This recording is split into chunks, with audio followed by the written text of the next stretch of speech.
Ate V, ay po. Ate V, ano po ang nagbigay sa inyo ng inspirasyon para bumalik tayo sa pagbibigay sa servisyo po sa mga Batanggenyo? Nahilingan tayo na bumalik. Pinanggit naman kanina ng mga mayors. Kung willing naman ako kasi malaking utang na loob ko sa Batangas, bakit naman kung kaya ko pa naman, di ba? Kaya ko pa naman na ibalik yung tiwalang yun na ibinigay nila sa akin at yung suporta at yung pagmamahal. So now, given a chance, nag-file ako ng candidacy.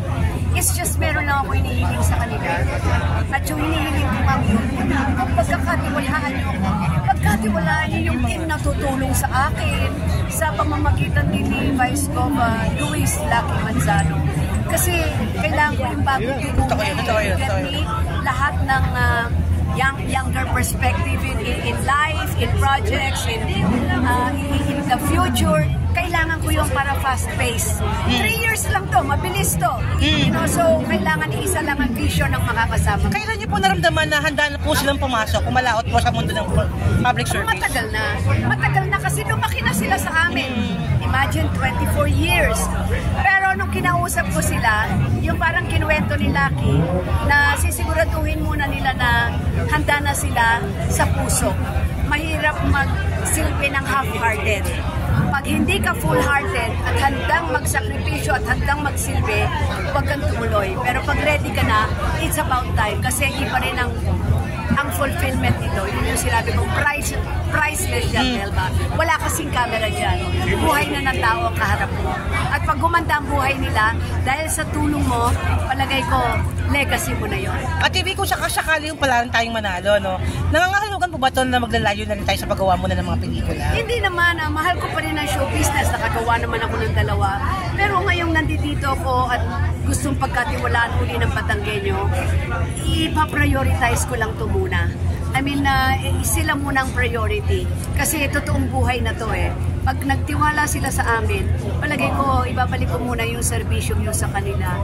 Kung papayagan ako, baka isang movie in 3 years. 1 movie kahit 3 taon, di ba? Oh. Minsan ka naman, ang Batanggenyo naman ang naghahanap eh. Na baka wala ka ng movie, Gov, ganito gawa ka naman. Totoo yun. Oh, totoo naman yun. O sabi ko, papayagan nyo ba ako? Oo naman, kahit yung weekend. Mag-MMFF kaya yan after Ate V? I really don't know. No plans yet, Janice. But given a chance, minsan pag inihilingan din nila ako, yeah, why not? Kahit isa, di ba? Pinapayagan naman nila ako kahit isa.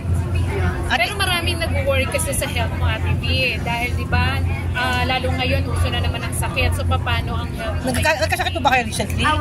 Ubod si Punten, ang na-hospital si Lucky. Okay. Pero hindi namin maiiwasan kasi hindi lang kami panahon.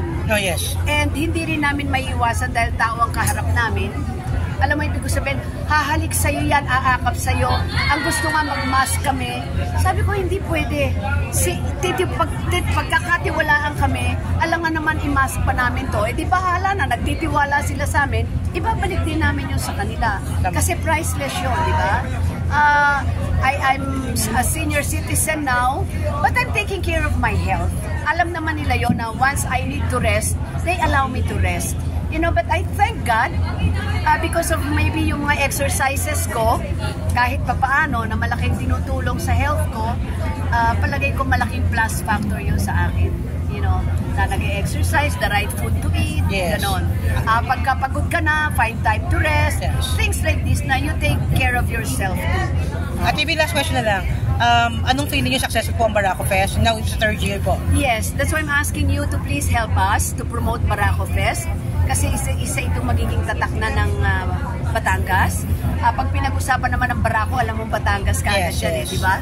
Barako is coffee. But again, aside from this, ang inisip namin dito is entrepreneurship, mga trabaho. Ngayon, punong-puno ang hotels namin dito, di ba? Yung mga pagkakataon na magtinda, from micro and the partnership ng gobyerno and the private sector, ang laking-laking tulong. Siguro yun ang gusto pa namin i-enhance habang dumadaan ang taon. This is only our 3rd year. So, looking forward for marami pang taon na mapalago pa namin at mapakilala pa namin ang Barako Fest. Ate V, you're targeting to be the mother of Batangas po. Paano po lumalabas ang pagiging Barako ng isang Vilma Santos bilang public servant? Yan ang isang magandang question, Janice. Alam mo, siguro ako, minahal ako ng mga Batanggenya, if I'm not mistaken. I'm not bragging, pero kahit babae ako, may isa akong salita. Word of honor. When it's yes, yes. When it's no, no. I don't play politics. Oo, ako hindi ko naman gagampanan. You get me? Hindi. Pag meron, meron. Pag wala, wala. Ayaw na ayaw. Pag meron, 100% darating yan sa kanila.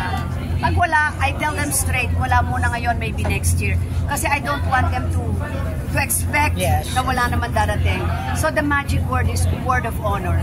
Pinapahalagan ko yung palabra de honor. Binibigyan kong halaga yun. Dahil yun ang tatayo sa totoong pagkatao ng isang nilalang. Totoo yan. Word of honor. Thank you. Salamat po, TV!